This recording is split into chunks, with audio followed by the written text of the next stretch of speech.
बिस्मिल्लाहिर्रहमानिर्रहीम। स्टूडेंट्स, आज का जो हमारा टॉपिक है वो है EAR, इफ़ेक्टिव एनुअल रेट।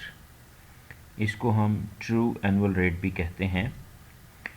और इफ़ेक्टिव एनुअल रेट की जो डेफिनेशन है वो है the annual rate of interest actually paid और interest earned. The annual rate of interest actually paid और अर्नड। देखें, इससे पहले जो हमारा टॉपिक चल रहा था ना, वो था compounding interest more frequently than annually. तो उसमें हमने सेमी एनुअली और क्वार्टरली और डेली और मंथली देखा था। अच्छा, अब जो आपका इंटरेस्ट रेट होता है, एनुअल रेट होता है, उसको हम कहते हैं नॉमिनल रेट। अब एनुअल में मिसाल के तौर पर अगर आपका एनुअल रेट 8% है तो सेमी एनुअल में 4 + 4 यानी कि वो भी टोटल 8% ही हो गया। लेकिन जब अगर आपने सेमी एनुअली की फ्यूचर वैल्यू फाइंड की थी तो एनुअल की निस्बत सेमी एनुअली में फ्यूचर वैल्यू ज़्यादा निकली थी। इसी तरीके से क्वार्टरली में अगर एनुअल रेट 8% है तो क्वार्टरली में जो है वो 4 हिस्सों पे डिवाइड हो जाए, यानी कि 2 + 2 + 2 + 2। तो ये टोटल भी 8% ही हो गया। लेकिन अगर फ्यूचर वैल्यू इसकी निकालते हैं तो फिर वो ज़्यादा हो जाती है। तो हम ये देखना चाहते हैं कि जो फ्यूचर वैल्यू ज़्यादा होती है तो डेफिनेटली इंटरेस्ट रेट के अंदर भी फ़र्क आया है। तो हम वो ट्रू वैल्यू देखना चाहते हैं कि जो 8% है एनुअल में, और सेमी एनुअली में अगर फ्यूचर वैल्यू बढ़ जाती है तो फिर रेट के ऊपर क्या इम्पैक्ट पड़ता है। और इसी तरीके से क्वार्टरली में अगर और ज़्यादा बढ़ जाती है तो फिर रेट के ऊपर क्या इम्पैक्ट पड़ता है।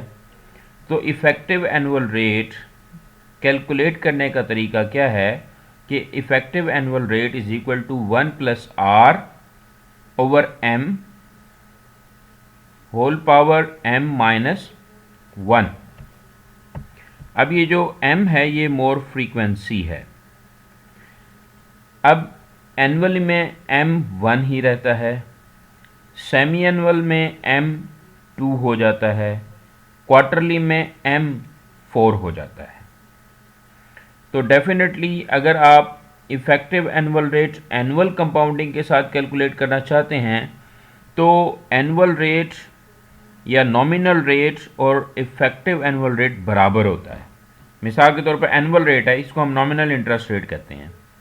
अब EAR is equal to 1 + 0.08/1। m is equal to 1। m is equal to 1 in annual case, m is equal to 1। So अगर हमने इसको कैलकुलेट किया तो आपका ये 8% ही है। इट मीन्स कि इन case of annual compounding your nominal interest rate and effective interest rate will be equal। Okay, अब हम देखना चाहते हैं कि effective annual rate in case of compounding semi annually. तो सेमी एनुअली में आपका m जो है वो 2 हो जाता है। एनुअल रेट आपका 8%, तो 2 पे डिवाइड करेंगे तो ये हो जाएगा 0.04। इसको अगर हमने हल किया तो जाके आपकी कंपाउंडिंग सेमी एनुअली में आपका रेट जो 8% था वो क्या हो गया, 8.16%। तो यही वजह है कि पिछला जो टॉपिक हमने पढ़ा था उसके अंदर जो फ्यूचर वैल्यू है वो एनुअल में कम होती है, सेमी एनुअल में ज़्यादा हो जाती है, और फिर क्वार्टरली में और भी ज़्यादा हो जाती है, मंथली में और ज़्यादा हो जाती है, और डेली में और ज़्यादा हो जाती है। इट मीन्स कि रेट इंक्रीज हो जाता है। इंटरेस्ट के बढ़ने की वजह से, कंपाउंडिंग इंटरेस्ट की वजह से रेट में इंक्रीज आ जाता है। ठीक हो गया। इसी तरीके से अगर हम क्वार्टरली निकालना चाहें तो क्वार्टरली में आपका क्या इम्पैक्ट पड़ेगा, m will be equal to 4। तो इसको अगर हम हल करेंगे तो ये हो जाएगा 8.24%।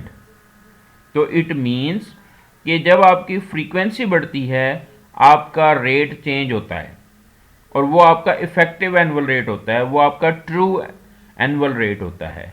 जो एनुअल रेट दिया जाता है इसको हम नॉमिनल कहते हैं। एनुअल में nominal is equal to actual और effective annual rate. In case of compounding annual rate, effective annual rate will be increases. So nominal और इफेक्टिव एनुअल रेट में फ़र्क आ जाएगा। नॉमिनल आपका 8% है और आपका ये जो सेमी एनुअली है वो 8.16 हो जाएगा। कंपाउंडिंग क्वार्टरली में 8.24 हो जाएगा आपका इफेक्टिव एनुअल रेट। तो इससे रिलेटेड आपके क्वेश्चंस हैं, क्वेश्चन नंबर 36, 37, 39 और 40। ये इससे रिलेटेड क्वेश्चन हैं, इनको आप हल करेंगे और फिर इसके बाद इंशाल्लाह हम नेक्स्ट टॉपिक पढ़ेंगे। Okay, thank you.